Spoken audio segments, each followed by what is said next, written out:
You were raised on competition, win or lose, survive or die, first place or nothing. Sports and grades and promotions and admissions all run through the same ruthless filter. And you've told yourself competition makes you stronger and sharper and better, that iron sharpens iron and the best rise, too.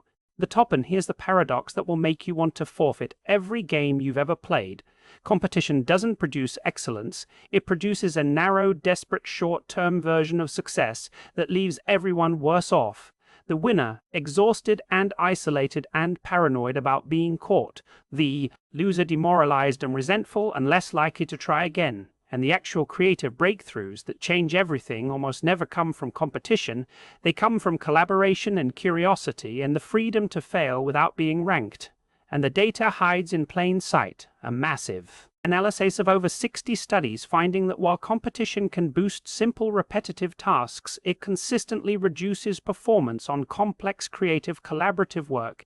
Because when people compete, they hoard information and sabotage others and focus on beating the metric instead of solving the metric, instead of solving the problem. They don't get better, they get narrower.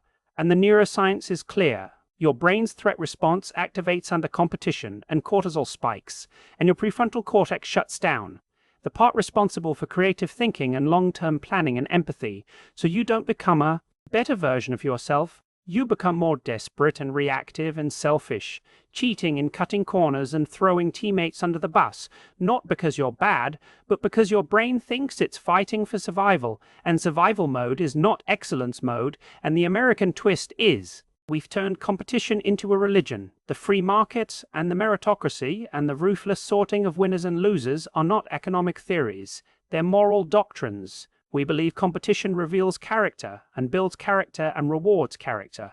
But look around. There's the most competitive society on earth have the most character, with the most cheating in schools and doping in sports and fraud in business and corruption in politics. Competition doesn't build character. It reveals and rewards the lack of it.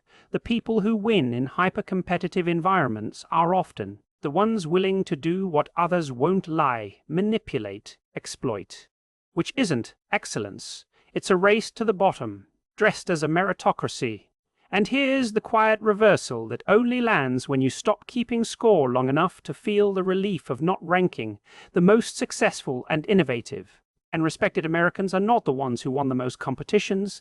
They're the ones who opted out of the competition mindset entirely, focusing on mastery, not ranking, contribution, not victory, collaboration, not conquest, understanding the goal isn't to be better than others, but to be better than yesterday while helping others do the same, competing against the problem instead of against people, sharing credit and celebrating the wins of others, and knowing a rising tide lifts all boats, and a victory won by sabotaging someone else isn't a win, it's a debt. And I need to tell you about Elena, a competitive athlete and lawyer and parent who ranked everything and scored everything and compared everything, pushing her daughter to win, and herself to bill more hours and her husband to earn more, and everyone in her life was exhausted, including her, until her daughter came home from a soccer game in tears because she'd scored the winning goal but tricked an opponent to do it, and the ref didn't see.